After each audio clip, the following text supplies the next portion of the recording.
కేంద్ర ప్రభుత్వం పార్లమెంట్లో ఈపీఎఫ్ఓ 3.0 గురించి కొత్త అప్డేట్ ఇచ్చింది. డిజిటలైజేషన్ వైపు మరో అడుగు ముందుకు వేస్తూ ప్రావిడెంట్ ఫండ్ పెన్షన్ సేవలను వేగవంతంగా పేపర్లెస్గా మార్చడమే లక్ష్యంగా ఈ మార్పును చేపట్టింది.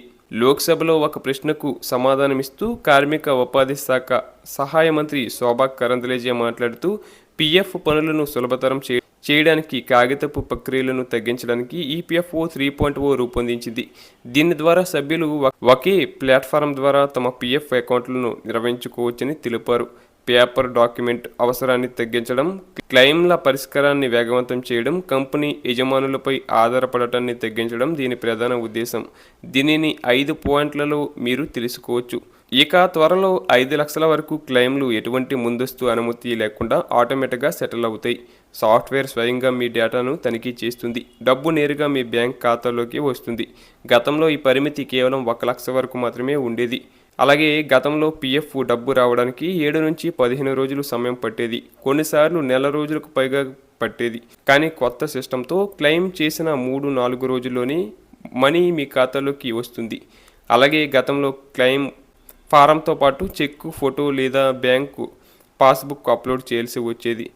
ఇప్పుడు ఈపీఎఫ్ఓ 3.0తో మీ KYC, Aadhaar, PAN, bank update అయి ఉంటే సిస్టమ్ స్వయంగా వెరిఫై చేసుకుంటుంది.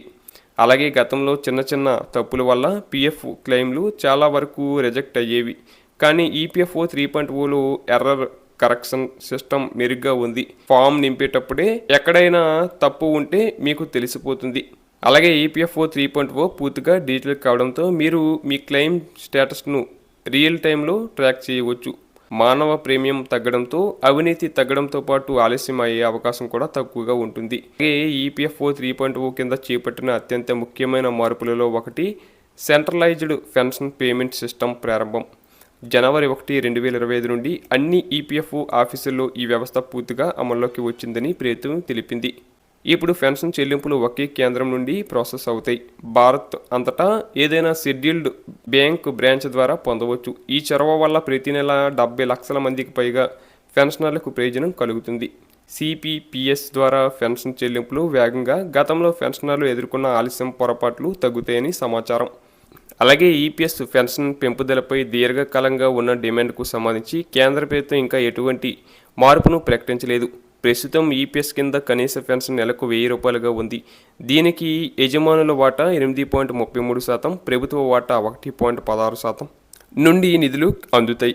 సామాజిక భద్రతను బలోపేతం చేయడానికి తాము కట్టుబడి ఉన్నామని, అయితే నిధుల స్థిరత్వం, భవిష్యత్తు బాధ్యతల మధ్య బ్యాలెన్స్ పాటించడం అవసరమని ప్రభుత్వం నొక్కి చెప్పింది.